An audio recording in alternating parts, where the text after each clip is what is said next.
काश मेरी ज़बान कट जाती और शिरीन के लिए इसरार नहीं करती अपने बेटे से। काश वो इस दरवाजे से आ जाए। मुझे और कुछ नहीं चाहिए यलमास। आयशा, ये कैसी बातें कर रही हो तुम? देखो, उगर साहब ने तहकीक की है। हॉस्पिटल, पुलिस स्टेशन, हर जगह देखा है उन्होंने। कुछ बुरा नहीं हुआ। पुलिस को भी इन्फॉर्म कर दिया गया है। कुछ होता तो हमें ज़रूर पता लग जाता अब तक। प्लीज़ हौसला रखो तुम। कैसे हौसला रखूं मैं? कुछ दिनों से बहुत तंग कर रही थी बेटे को अपने में। उसके सिवा हमारा है कौन? जैसे ही वो उस दरवाजे से दाखिल होगा, मैंने कसम खा ली है। मैंने भी एक गलती की थी आयशा। मैं अमेरिका से जैसे ही वापस आया, मैंने सारी जिम्मेदारी उसको सौंप दी और नौकरी शुरू करवा दी उसे। शायद मेरे बच्चे के लिए मुश्किल था।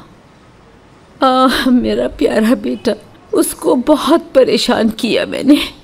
अगर वो अभी आ जाए तो कसम खाती हूँ कभी शिरीन का जिक्र नहीं करूंगी मैं। आ गया मेरा बेटा, माँ सदके। मैं हाँ, शुक्र है खुदा का, शुक्र है खुदा। मैंने क्या कहा था? हाँ, शुक्र है अल्लाह तेरा। अम्मी हौसला करें। कैसे हौसला रखूं?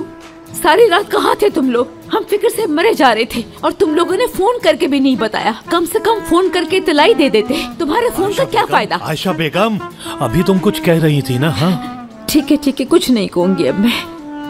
मेरा बेटा आ गया और मैं कुछ नहीं कह सकती। चलो बताओ, तुम लोग रात भर कहाँ थे? बैठे तुम दोनों। क्या हुआ तुम लोगों के साथ? मैं करीम के साथ सुबह ओलिवी में था। हम वहाँ काम कर रहे थे कम्युनिटी के लिए। आपको तो पता है अब हम ज़्यादा मेहनत करते हैं। उसके बाद हम थोड़ा थक गए तो हमने सोचा कि लेक हाउस चलते हैं, बाकी काम वहाँ पर कर लेंगे। आपको तो पता है वहाँ पर सिग्नल्स नहीं आते और बैटरी भी डाउन हो गई थी फ़ोन की। अब हम सब कुछ करके आ गए हैं और आखिरकार यहाँ हैं, मतलब तकरीबन। बेटा, बहुत कॉलें की थी तुम दोनों को। मेरा फ़ोन कहाँ है? मैं लेक हाउस में भूल गया। बेटा। जी अम्मी।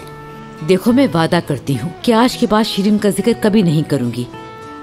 वाकई? हाँ वाकई। मैट, अगर तुम वहाँ काम करते करते थक गए हो तो इस काम को थोड़ा मुलतवी कर देते हैं। क्या कहते हो? वाह, ये तो शानदार बात है। हाँ? कभी कभी गायब भी हो जाया करेंगे। हाँ? पागल हो गए ये लोग। 2 थाली। कल जो हुआ शायद तुम भूल गए। तो फिर आओ गले मिलता है। हाँ ठीक है, हम सब कुछ हल कर लेंगे, फिक्र मत करो। हाँ समझ गया।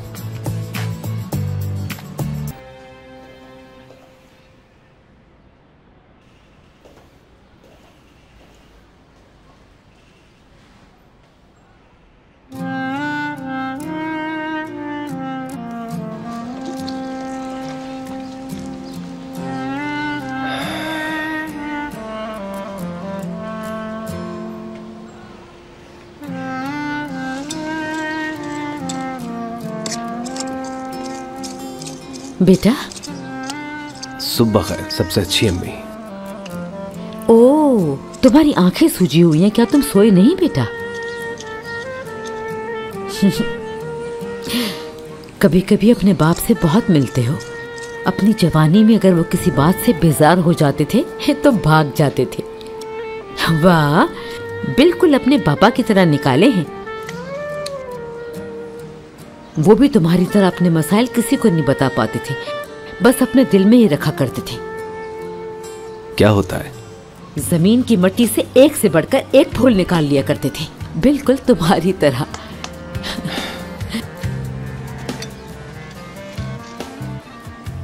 करीम, तुम ठीक तो हो मेरे बेटे? मैं ठीक हूँ अम्मी। देखो, अगर मेरी वजह से परेशान हो तो बताओ मुझे उस पागल लड़की की आदत हो जाएगी, मतलब खूबसूरत लड़की की आदत। नहीं अम्मी, आपको जरूरत नहीं। उस लड़की और मेरे दरमियान कुछ भी नहीं है। ऐसा क्यों? क्योंकि किसी को नाखुश किए बगैर खुद को खुश होने का कोई रास्ता नहीं, ये मैंने सीख लिया। उसकी खुशी के लिए खुद उदास हो जाता हूँ। बताइए और क्या करूं मैं? मेरी आंखों में देखो करीम। ओए मेरे प्यारे बेटे, तुम वाकई इस बार किसी के इश्क में गिरफ्तार हो।